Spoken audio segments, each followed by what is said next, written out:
Hola a todos, soy Gustavo Varías, médico por salud, y hoy nos encontramos en Hablemos de Salud con el Dr. Gustavo Varías, con nuestro nuevo invitado profesional en cirugía pediátrica, nuestro amigo y colega, el doctor Gustavo Bustinza, para quien solicito muchos aplausos, por favor, chicos. Muchas gracias por la invitación, mi querido tocayo, el andador.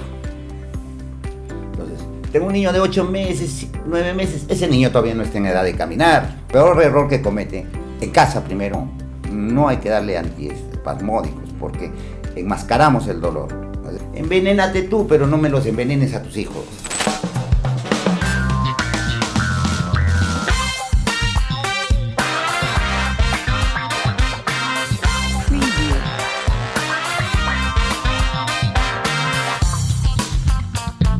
Otro que gusto, muy buenos días, bienvenido nuevamente al podcast de Hablemos de Salud. Muchas gracias por la invitación, mi querido tocayo. Ya nos hemos conocido antes y volvemos a vernos. Qué buena oportunidad para conversar de algo que nos interesa y que es beneficioso para nuestra población, que es la salud nuestra. Muchísimas gracias, doctor, por su participación.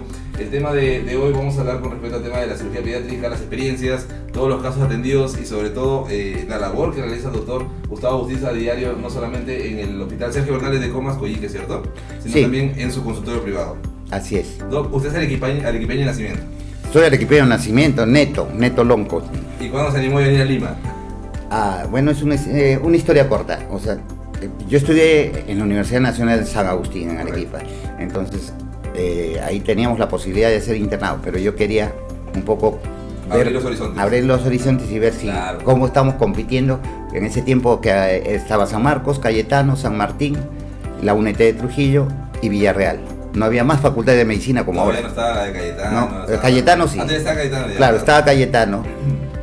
Particulares, hay Cayetano, San Martín y nacionales Villarreal y San Marcos, acá en Lima, ¿no?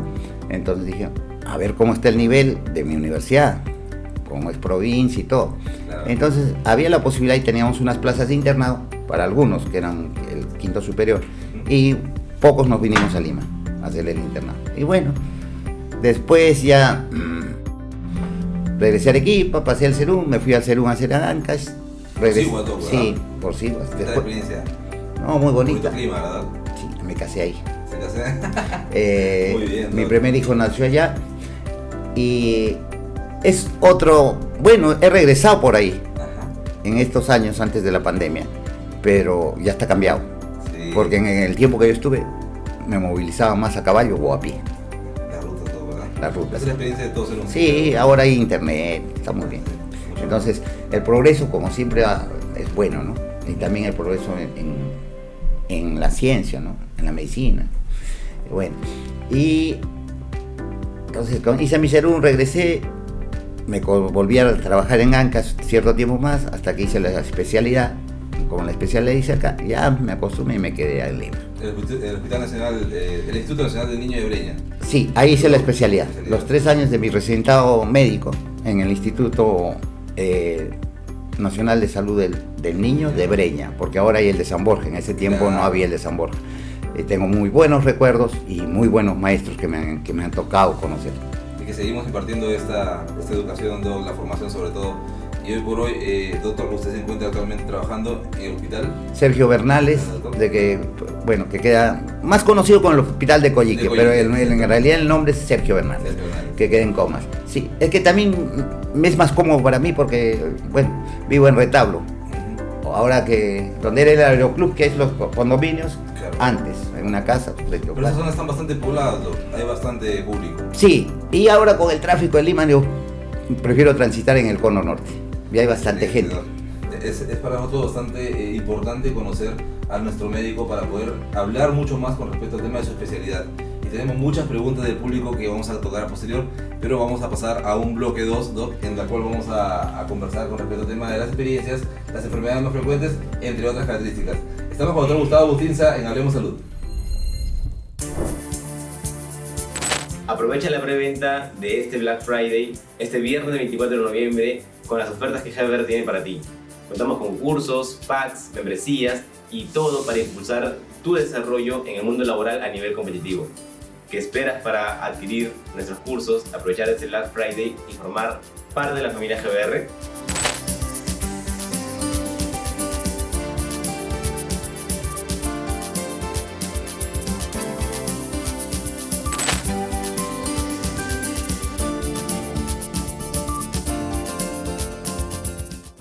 Excelente, desarrollando el contenido de hoy, la visita con el doctor Gustavo Bustinza, vamos a hablar con respecto al tema, Doc, de por qué se animó por la especialidad de cirugía pediátrica.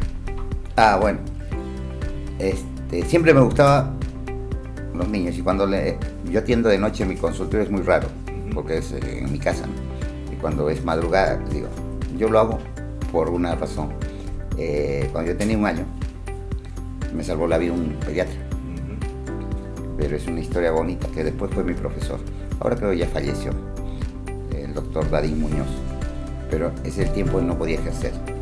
Porque usted sabe que el aborto en el Perú es ilegal. Lo habían implicado al doctor en un aborto y no pudo probar su inocencia.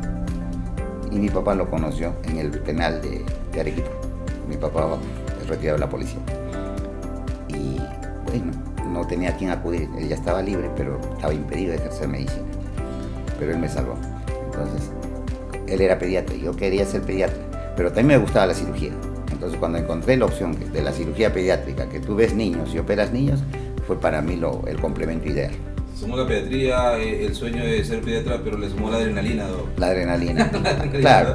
Entonces, se complementa, ¿no? Es una especialidad bastante bonita. Y no es lo mismo, y tu colega como médico, ¿sabes?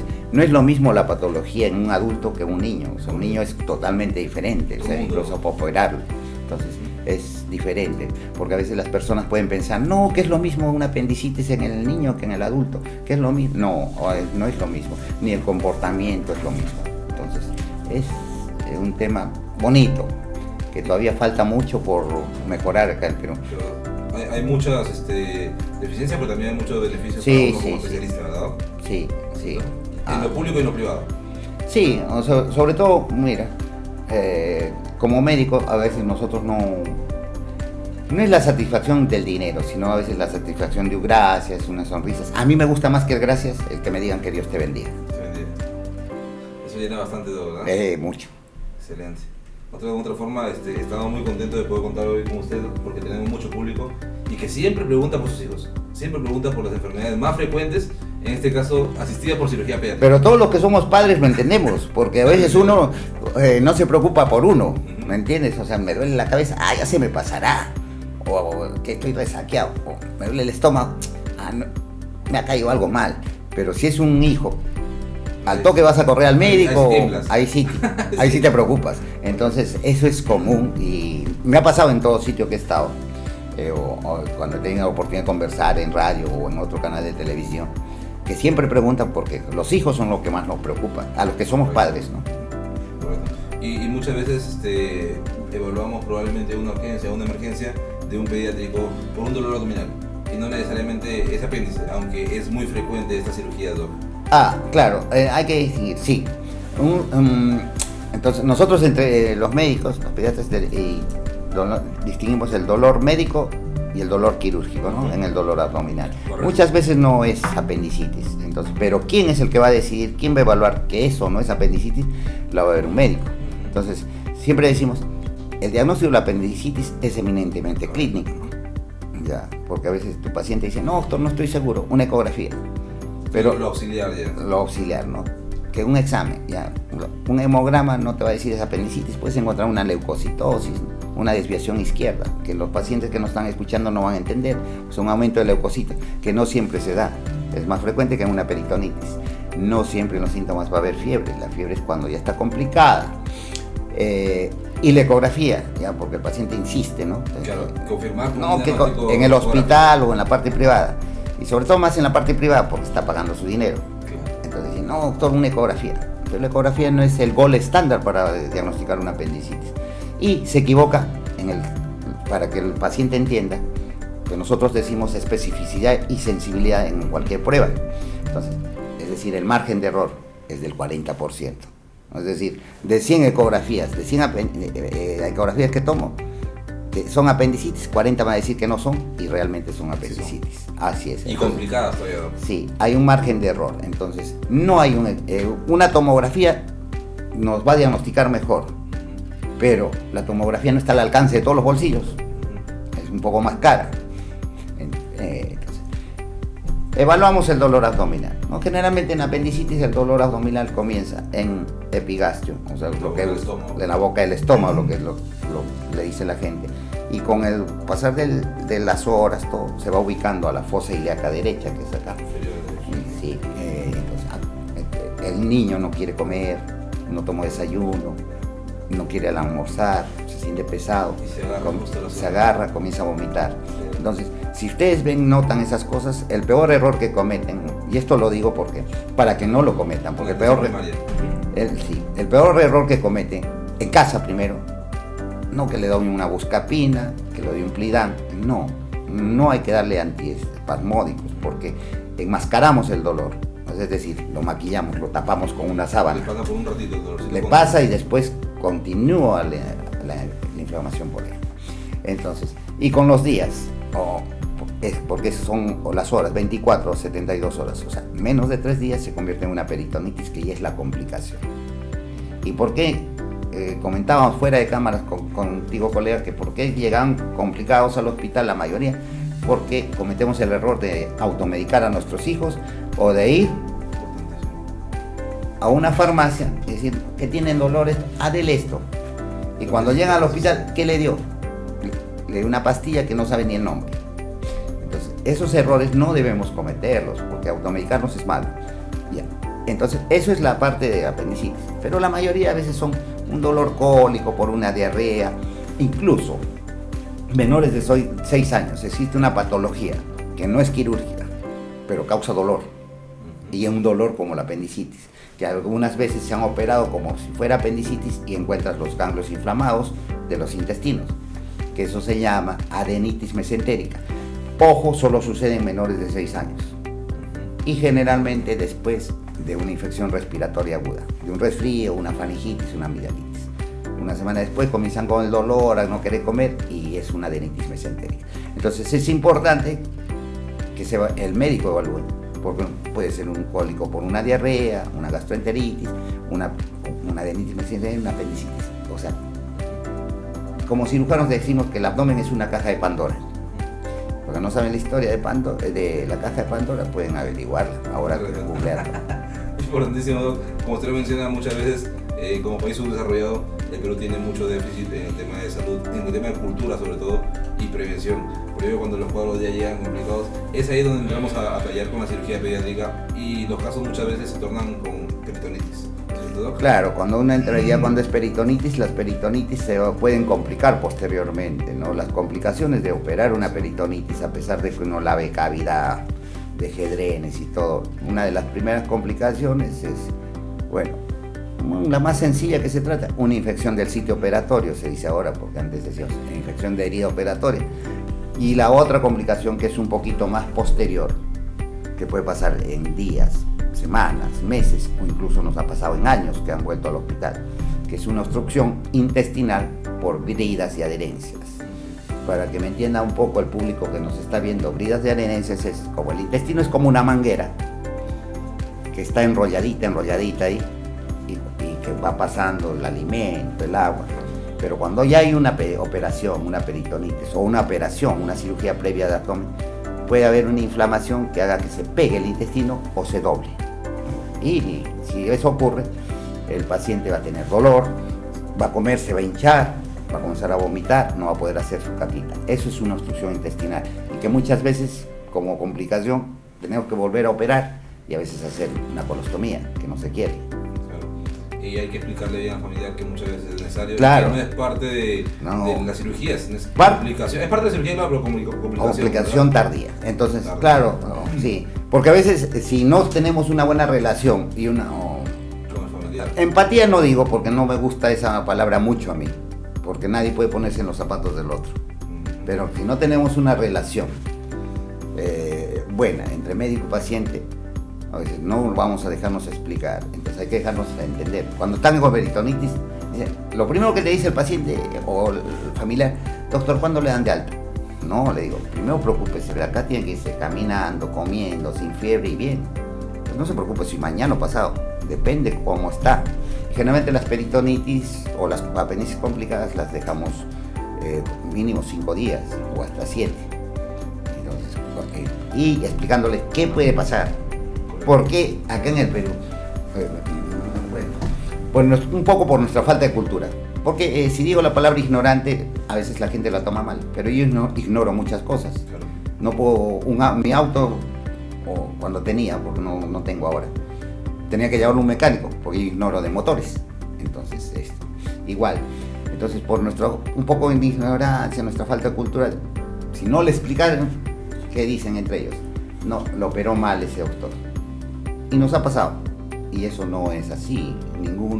El primer principio de un médico es non nocere, que es una palabra latina, no hacer daño. Correcto. Importantísimo, y conocer de otra forma, la cirugía pediátrica es amplia y las Sí. publicaciones son mucho más interesantes porque nos enseñan mucho más y de los casos que de otra forma inicialmente pueden ser simples, ¿verdad? Sí. Ahora, he comentado que también hay unas cirugías mucho más sofisticadas, mucho más especiales, como las cirugías reconstructivas o probablemente las cirugías urológicas, ¿no? Claro, o sea, bueno, como cirujano pediatra podemos hacerla, pero estamos cada vez más diversificados, ¿no? Entonces hay ya más especialidades médicas, ¿no? Incluso hay cirujanos plásticos que se dedican más a cirugía reconstructiva, pero la mayoría se dedican a la cirugía estética. Es cuestión de gusto. Entonces, en el hospital nuestro hay cirujano plástico, entonces hay cositas que porque no podemos invadir su ámbito. En el caso de que no esté, no haya, podemos hacerlo. Claro, entonces, por ejemplo, vamos a poner como ejemplo el labio leporino. Entonces, hay cirujano de cabeza y cuello, y a veces se hacen campañas que van cirujanos especialistas plásticos, pero que se dedican a la reconstructiva. Yo lo he hecho particularmente, sí he operado labio leporino, paladar hendido particularmente, pero no es mi rutina. Pero dentro de la cirugía pediátrica hay otras cirugías que son un poco más complejas, por ejemplo, lo que es de malformaciones. Vamos a poner ejemplo, niños que tienen problemas que nacen con ano imperforado.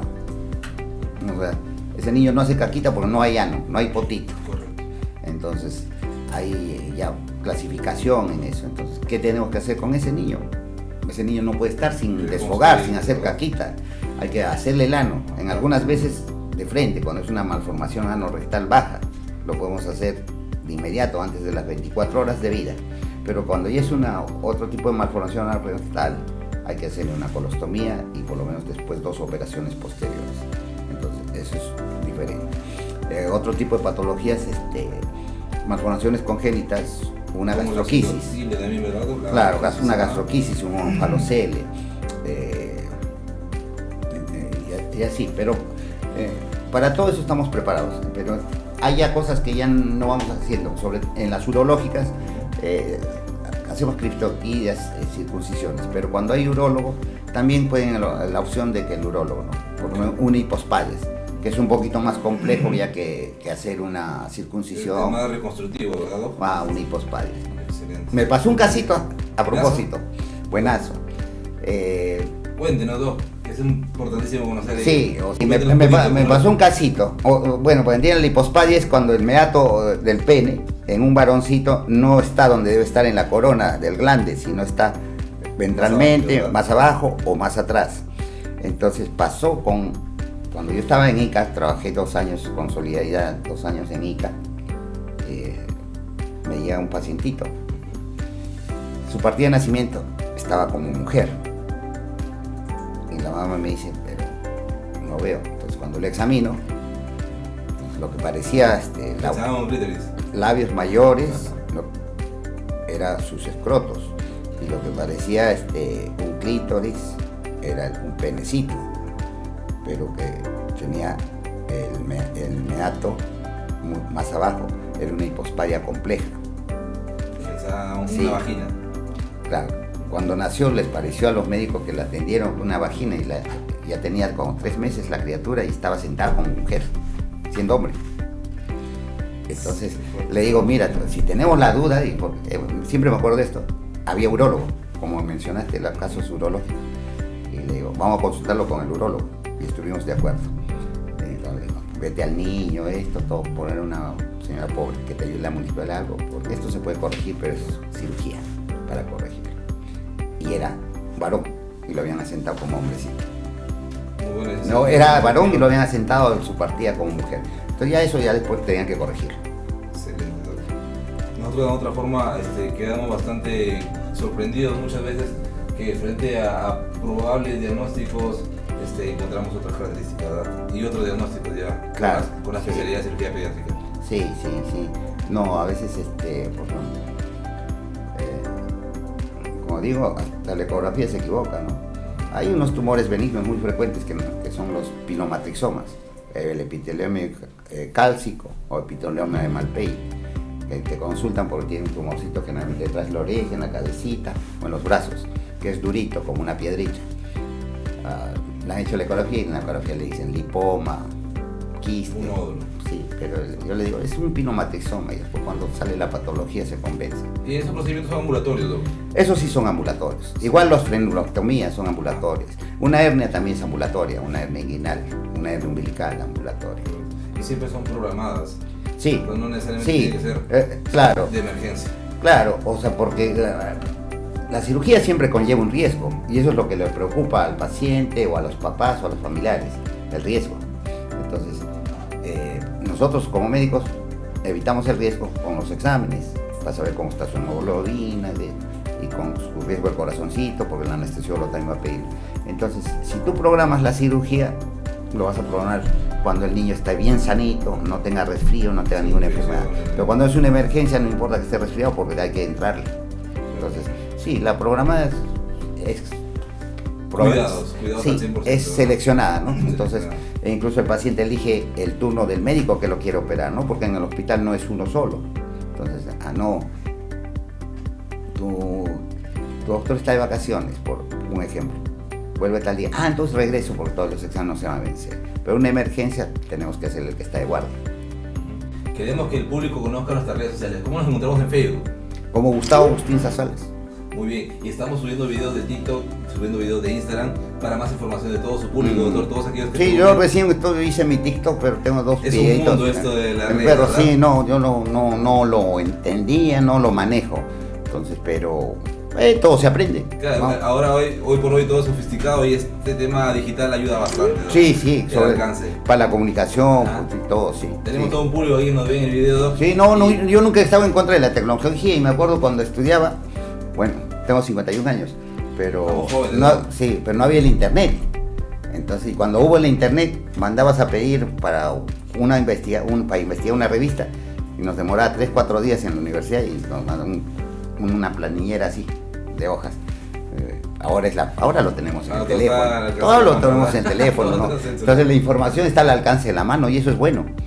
Pero también hay que aplicarla a nuestra tecnología de acuerdo, ¿no? O sea, si tenemos niños pequeños hay que ir vigilando lo que están viendo, la clase de contenidos que están viendo. Porque hay de todo, hay de todo. En internet encontramos de todo. Sí. Tenemos muchas preguntas y dudas y consultas, todos por interno en los comentarios en el video. Mire el video hasta el final, porque aparte también tenemos, doctor, el número telefónico para que puedan contactarlo a doctor de forma privada, ¿cierto, doctor? Estamos en el número telefónico de las redes sociales. Sí. Que nos encuentren por ahí todos, por favor. Con doctor Gustavo Agustín Sá. Pasamos al siguiente bloque, continúa con nosotros, por favor.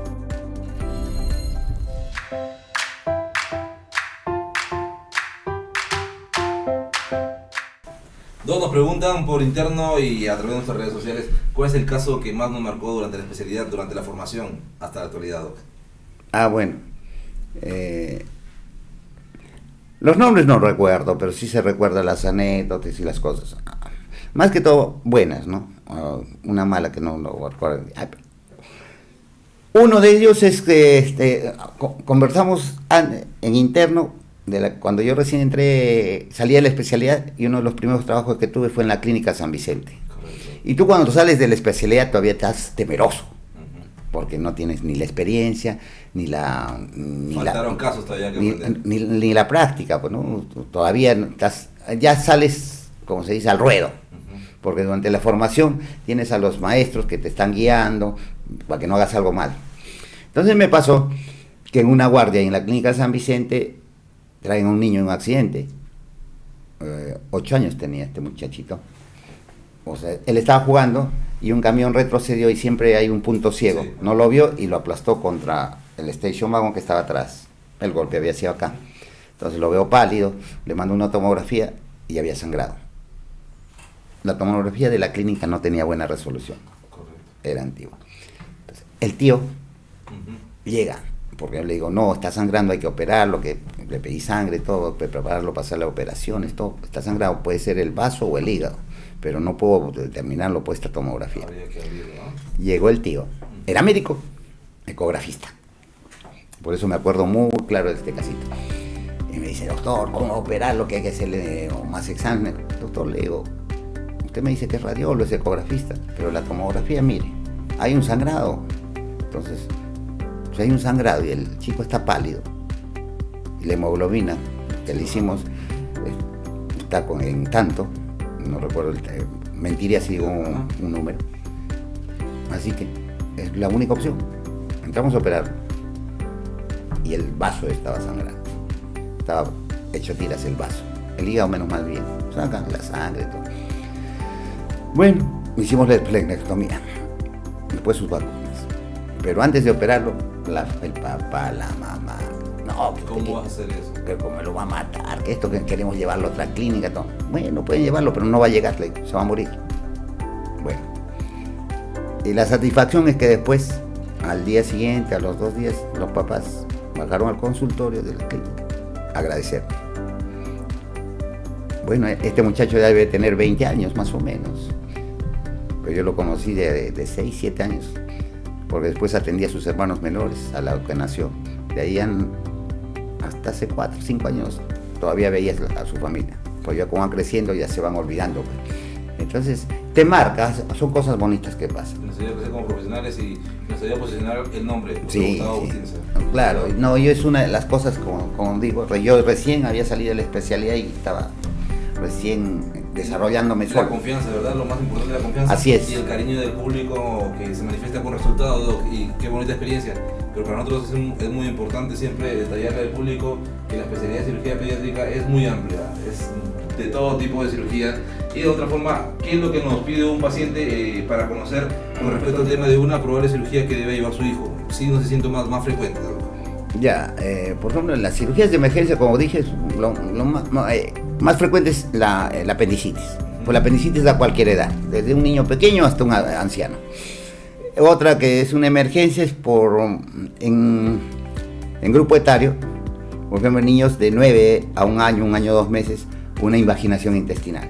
Entonces, para que conozcan esta patología, sobre todo el público que tiene niños pequeños, en esas edades, son niños que tienen diarrea. Pero no una diarrea normal, sino que cuando antes por ratos están que gritan, se retuercen, son unos cólicos terribles. Y después, ya uno de los síntomas o signos después es que en su pañal van a encontrar sangre, como si fuera una mermelada de fresa, o le decimos rojo grosella. Entonces, pero eso es después, porque ya están sangrando. Entonces, para que entiendan, la invaginación intestinal sería así. Vamos a hacerlo un poco gráfico. Si este es el intestino, tanta diarrea hay que el intestino se mete dentro de sí mismo. Y ahí es cuando comienza a hincharse y apretarse y obstruirse. Eso ocurre en esa edad. Entonces, cuando ocurre eso también es una emergencia. Otra de las emergencias que son, para entrar traumas, ¿no? Pero también hay neurocirujanos y hay traumatólogos en el hospital. Entonces, pero siempre llegan niños accidentados, que lo solucionamos muchas veces en tópico. ¿El dolor es parte de la cirugía, Doc, o los síntomas y signos siempre se acompañan con dolor? El dolor es parte de una patología. Si es una apendicitis o es una obstrucción intestinal, son una cosa eso, pero no siempre es el único síntoma. Eso es parte. Las complicaciones son diferentes. Recomendaciones, ya que me preguntó esto, doctor. Sí, doctor. Recomendaciones. Para los que tengan niños pequeños, el niño pequeño no tiene responsabilidad de nada. Y siempre se los digo, y a veces caigo mal a los pacientes cuando se los digo porque lo toman a que les estoy riñendo. Entonces, el niño pequeño es responsabilidad del papá, porque él no distingue ni entre el bien y el mal, ni lo que es bueno y es malo. Entonces, yo tengo un niño pequeño que comenzó a caminar y tengo enchufes cerca al suelo, tengo que taponearlos, porque si no el niño va a meter cualquier cosa y se va a electrocutar, que nos ha pasado. Una cosa que yo aborrezco, es el andador. Entonces, tengo un niño de 8 meses, 9 meses, ese niño todavía no está en edad de caminar. Le ponen ya quieren que corra, le ponen un andador. El andador lo único que hace es que están doblando sus piernas y si se descuidan un rato la mamá, viven en un segundo piso, se van a caer. Y eso nos pasa, llegan niños golpeados, fracturados, rota su cabecita. Son lactantes por andador. Porque entonces la mamá llega llorando, no puedes reñirle porque ella también quiere cocinar y en un momento se descuida un momento. Entonces, son rápidos los niños porque no sabe qué es bueno y qué es malo. El niño actúa por instinto, se lanza. Entonces, esa es una recomendación que les hago. Y no los automediquen. Como le digo a mis pacientes, al papá o a la mamá le digo, y disculpen la palabra, pero yo soy así un poco radical para que la gente me entienda. Envenénate tú, pero no me los envenenes a tus hijos. Entonces, para que me entiendan que la automedicación es mala, sobre todo en niños, porque puede ser algo tan simple o como puede ser algo tan complicado. Y enmascara los síntomas. Así es.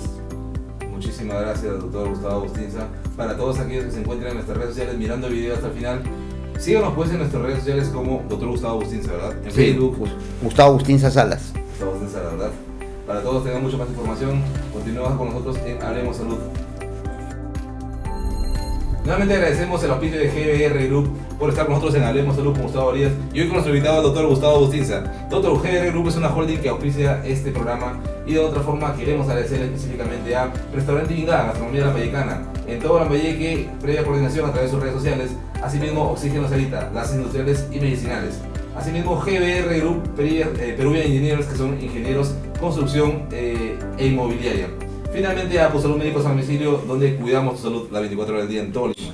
Muchísimas gracias a todos, Gustavo Bustinza. ¿Y cómo lo encontramos en redes sociales? Muchas gracias a usted, doctor Gustavo Varillas, por la invitación. Encantado de haber participado con usted. En Facebook como Gustavo Bustinza Salas. Yo no manejo mucho esto de redes sociales. Y pero el número mi teléfono es el 9988-11565. A veces respondo por WhatsApp, sobre todo en la pandemia. En la pandemia tuve que sacar una cuenta del banco especial porque el paciente tenía miedo de irte a ver al consultorio o de acudir a un hospital. Sí. Entonces, como los pacientes los tienes fidelizados, doctor, ¿y cómo puedo pagarle? Ya deposita mi número de cuenta. Entonces, ¿y usted cuidando al domicilio también del paciente? Antes lo hacía, pero sí puedo hacerlo, pero antes lo hacía. Cuando era más, o sea, ya también quiero, estaba más libre de tiempo y otra cuando eres más joven, eres más activo. No me siento viejo, pero ya tengo 51. No, estamos jóvenes, por favor. Están muy bonitas estas tarjetas, están muy bonitas. Ya saben, nos encontramos en Facebook, Instagram principalmente y pronto en las redes de TikTok y YouTube. Muchísimas gracias a todos, Gustavo Bustinza, por su presencia. Muchas gracias a ustedes. Y nos encontramos próximo en otro tema. Gracias. Gracias a todos.